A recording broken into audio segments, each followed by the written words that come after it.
యెహోవాను సేవించుట మీ దృష్టికి కీడని తోచిన ఎడల మీరు ఎవరిని సేవించెదరో? నది అద్దరిని మీ పితరులు సేవించిన దేవతలను సేవించెదరో? అమోరీల దేశమున మీరు నివసించున్నారే, వారి దేవతలను మీరు సేవించెదరో? నేడు మీరు కోరుకొనుడి. మీరు ఎవరిని సేవింపగోరినను కోరుకొనినను నేనును నా ఇంటి వారును యెహోవాను సేవించెదము. క్రీస్తునందు ప్రియులారా, మన ప్రభు అయిన యేసుక్రీస్తు నామములో మీకు మరొకసారి అందరికీ వందనాలు. దేవుడు మనలను ప్రేమించి మన ఎడల ఎంతో దయ చూపించాడు అని, ఆయన సంవత్సరాది మొదలుకొని సంవత్సరాంతం వరకు తన కాపుదల, తన కంచె వేశాడు అని, అందుకొరకై మనము కృతజ్ఞతను చెల్లించాలి అని ఈ ఉదయము దేవునికి మనము అధికముగా స్తోత్రములు చెల్లించాము. ఎలా స్తుతించాలో మనము నేర్చుకున్నాము. ఈ రాత్రి ప్రియులారా, ఇది డెసిషన్ మేకింగ్ టైం. ఈ రాత్రి అంటే అందరూ కూడా ఈ పాత సంవత్సరం అయిపోయింది కదా, కొత్త సంవత్సరం ప్రవేశిస్తున్నాం. 2023వ సంవత్సరంలో మనము కొన్ని నిర్ణయాలు చేసుకుని ఉన్నాం ప్రారంభంలో. కానీ ఆ నిర్ణయములలో దేనిని మనము కొనసాగించామో, దేనిని వదిలిపెట్టామో, ఆ నిర్ణయము లేకపోతే ఆ నిర్ణయం అంటే తీర్మానము అది జరిగిందో లేదో ప్రియులారా, వ్యక్తిగతముగా మీ జీవితములలో మీకు తెలుసు. ఏమైనప్పటికీ మనము కూడా కొత్త సంవత్సరంలో ప్రవేశించడానికి ముందు దాదాపుగా అందరూ కూడా కొత్త తీర్మానాలు, ఒక నూతనమైనటువంటి తలంపులతో, నూతనమైన ఆలోచనలతో, నూతనమైన నిర్ణయముతో ప్రియులారా కొత్త సంవత్సరంలో మనము ప్రవేశిస్తాము కదా. లోకములో చాలామంది త్రాగుబోతులైతే ఈ సంవత్సరం ఇక నేను త్రాగను అంటే మీకు అర్థం కావడానికి ఒక తీర్మానం, డెసిషన్.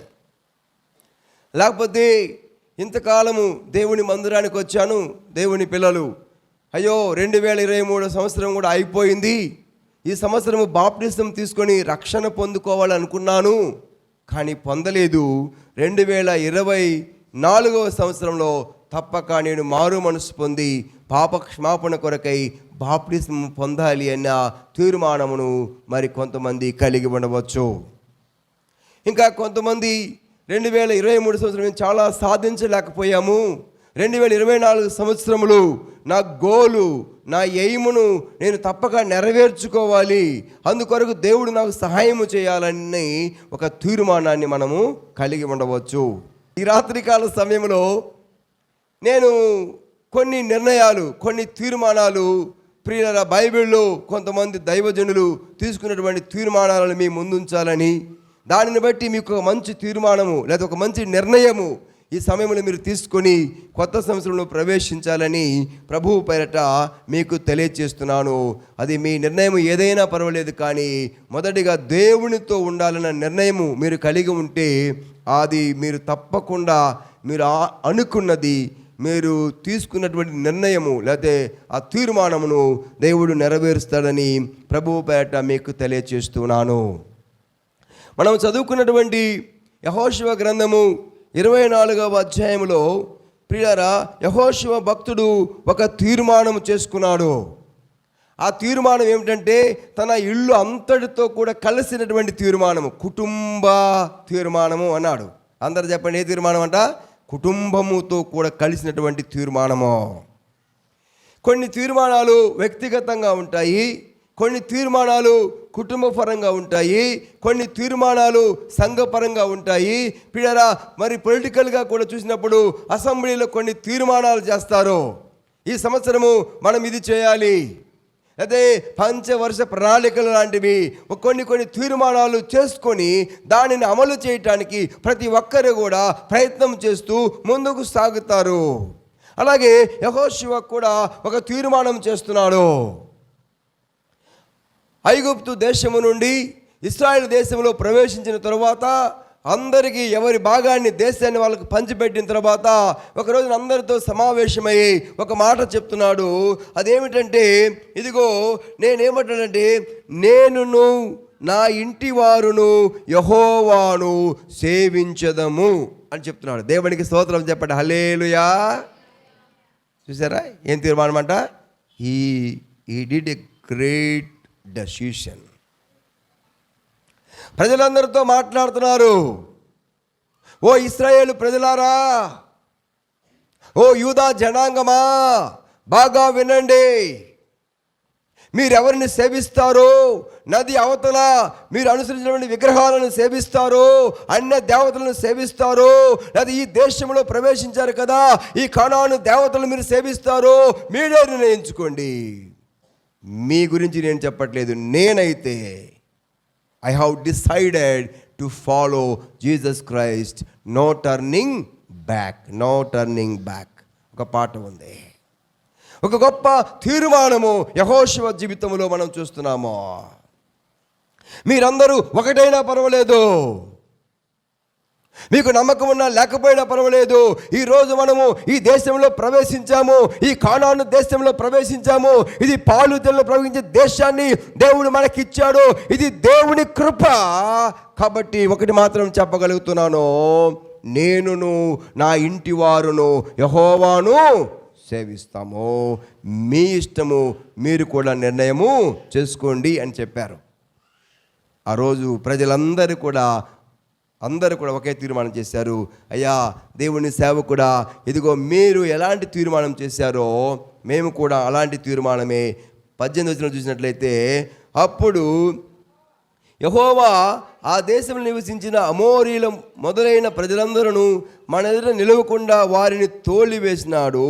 యెహోవానే సేవించదము, ఆయనే మా దేవుడు అని వారు ప్రత్యుత్తరము ఇచ్చారు.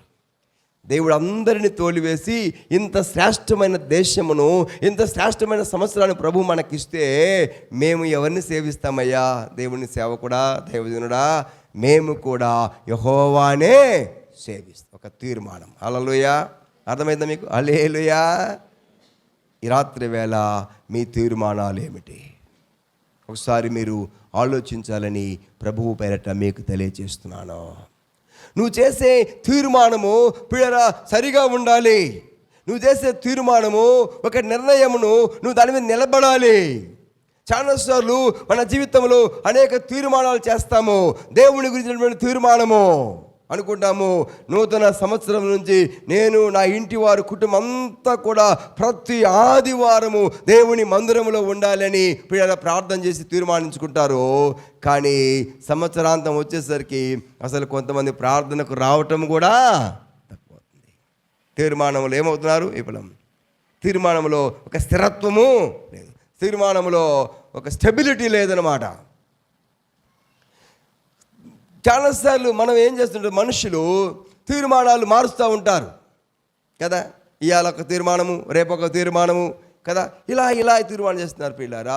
ఒక తీర్మానము నీ జీవితంలో నువ్వు తీసుకున్నప్పుడు అది దైవికమైనదా కాదా అని ఆలోచించి, ప్రార్థించి, వాక్యానుసారమైనటువంటి తీర్మానము నువ్వు కలిగి ఉండాలి. కొన్నిసార్లు నువ్వు తీసుకున్నటువంటి తీర్మానము కష్టంగా ఉండవచ్చు, కొన్నిసార్లు అది నష్టం కూడా కలుగు చేయవచ్చు. కానీ ఆ తీర్మానముని నువ్వు వెనక్కి వెళ్ళకూడదు అని దేవుని సేవకునిగా ప్రభువు పేరట మీకు తెలియచేస్తున్నాను. కాబట్టి బాగా ఆలోచించి ఒక మంచి తీర్మానాన్ని మీరు తీసుకోవాలని ప్రభువు పేరట మీకు తెలియచేస్తున్నాను. అబ్రహాము గురించి ఒక మాట నేను చెప్పాలనుకుంటున్నాను. ఆదికాండము 18వ అధ్యాయము 18 నుంచి 19 వచనాలు మనము చదువుకుందాం. అబ్రహాము యొక్క తీర్మానమును దేవుడు ఎలా ఆశీర్వదించాడో మనం చూడగలుగుతాము. అబ్రహాము నిశ్చయముగా బలము గల గొప్ప జనమగును, అతని మూలముగా భూమిలోని సమస్త జనములను ఆశీర్వదించబడును.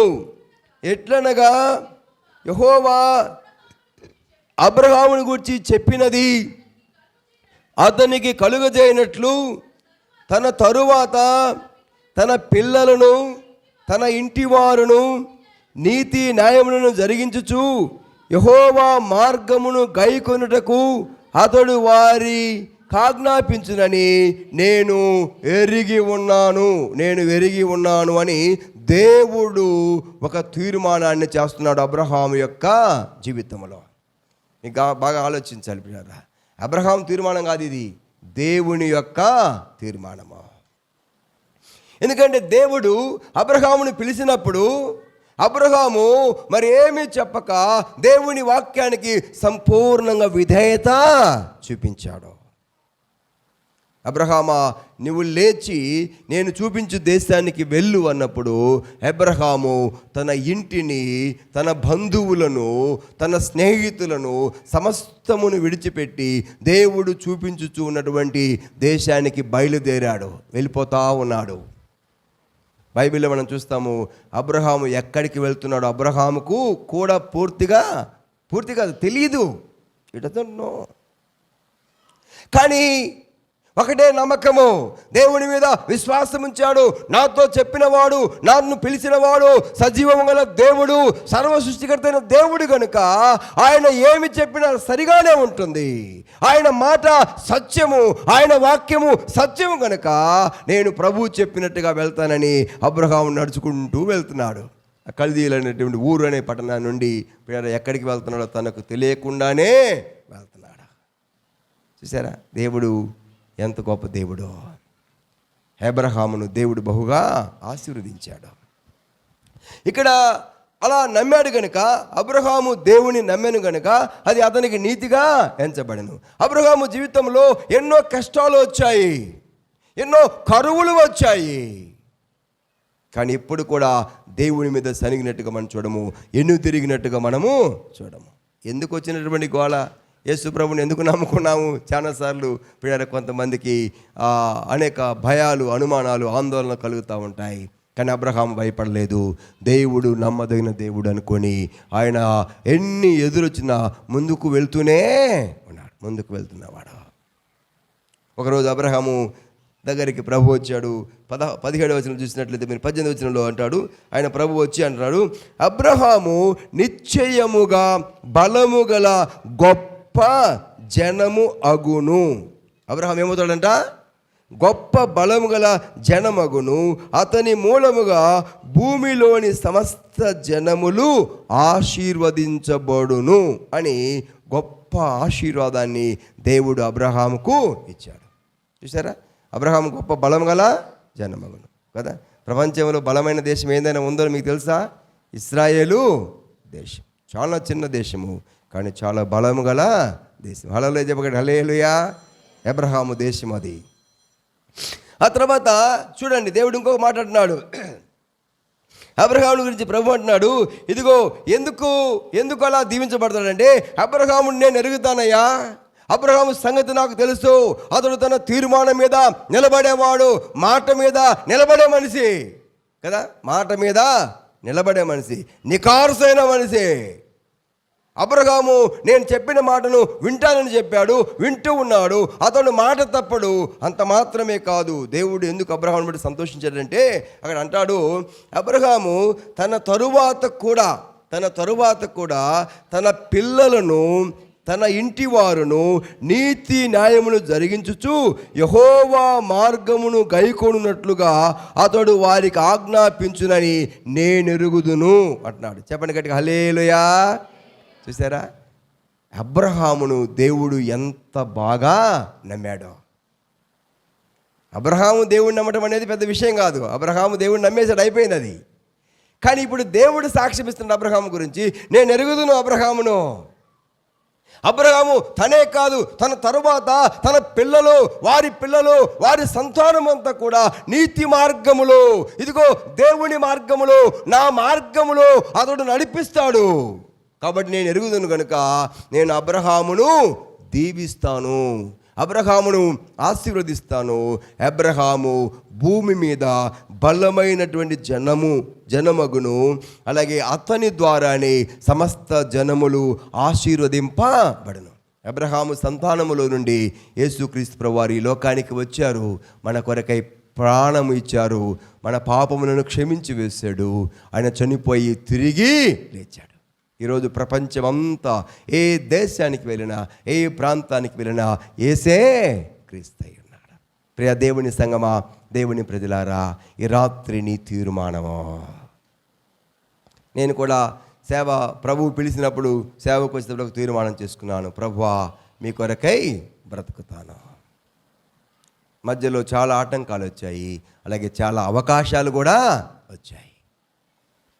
బీఈడీ చేయడానికి సీట్ వచ్చింది, లేదా మరొకటి వచ్చేసింది. నేను కానీ ఆలోచించాను, ప్రభుతో మాట చెప్పాను, no no no turning back. సేవ బైబిల్ ట్రైనింగ్ అయిపోయిన సేవ ప్రారంభిస్తూ సేవ జరుగుతున్నప్పుడు చాలామంది ఎగతాళి చేశారు. ఈ వయసులో సేవ ఏంటి? కొంతమంది బతకలేక బైబిల్ పట్టుకున్నాడు. ఏ ఉద్యోగం చేయకూడదా? ఏదో బాగా చదువుకున్నాడు పిల్లోడు, మంచి ఉద్యోగం చేస్తాడు, కుటుంబాన్ని ఆదరిస్తాడు అనుకుంటే ఏంటి ఇలా తయారైపోయినాడని చాలామంది అవమానపరిచారు. కొన్నిసార్లు కుటుంబంలో కూడా వ్యతిరేకత వచ్చింది. అయితే I have decided to follow Jesus Christ. No turning back. ప్రభు కొరకు తీర్మానము గట్టిగా ఉండాలి. ప్రియారా, మీకు చాలాసార్లు నా సాక్ష్యం చెప్పాను. సేవను ఎలా ప్రారంభించానో దేవుడు ఈరోజు మీరు ఏం చూస్తున్నారో అది అద్భుతమైనటువంటి విషయం. ఎన్ని ఆశీర్వాదాలు కదా, ఎన్ని ఆశీర్వాదాలు, లెక్కించలేని స్తోత్రములు దేవా అనే పాట ఎప్పుడు నాకు చాలా ఇష్టమైన పాటగా పాడుకుంటుంటాను. ఎందుకు చెప్తున్నాను ఈ మాటలంటే, మన తీర్మానము చక్కగా ఉండాలి. ఈ రాత్రి కాల సమయంలో దేవుడు నీతో మాట్లాడుతున్నాడు. ఒక నిర్ణయానికి రావడానికి సమయం ఆసన్నమైంది. రాబో 2024 సంవత్సరంలో నువ్వు ఎలా ఉండాలో, నీ కుటుంబం ఎలా ఉండాలో, నీ బిడ్డలు ఎలా ఉండాలో, ఆత్మీయంగా ఎలా ఎదగాలో, దేవుని ఎలా ప్రేమించాలో, దేవుని సేవను ఎలా ప్రేమించాలో, దేవుని పరిచర్య ఎలా చేయాలో మొదటిగా ఒక మంచి తీర్మానం కలిగి ఉందాము. ఆ తర్వాత నీ జీవితంలో పిల్లరా నువ్వేమి చేయాలో ఒక తీర్మానం కలిగి అది దేవుని సన్నిధిలో పెట్టు. ఎందుకంటే మొదట నా రాజ్యం, నా నీతిని వెతకండి, అప్పుడు అన్నీ మీకు ఇస్తానన్నాడు. కాబట్టి మనం ఏం చేయాలంటే ముందు దేవుని ఎడల ఒక మంచి తీర్మానం కలిగి ఉందాము. తర్వాత నీ సొంత తీర్మానం ఆలోచన కూడా ప్రభువునకు చెప్పు. అది దేవుడు తప్పక ప్రభు నెరవేరుస్తాడు. అది ప్రభు చిత్తముగా ఉండాలి. ఆ కృప ప్రభు మీకు ఇవ్వాలని, మంచి తీర్మానం కలిగి ముందుకు సాగాలని తెలియజేస్తూ నా మాటలు ముగిస్తున్నాను. దేవుడు మిమ్ములను, మీ కుటుంబములను దీవించి మంచి ఆలోచనతోనూ మంచి నిర్ణయంతోనూ ప్రభువు నింపునుగాక. ఆమేన్. అందరూ చెప్పండి ఆమేన్. హల్లెలూయా.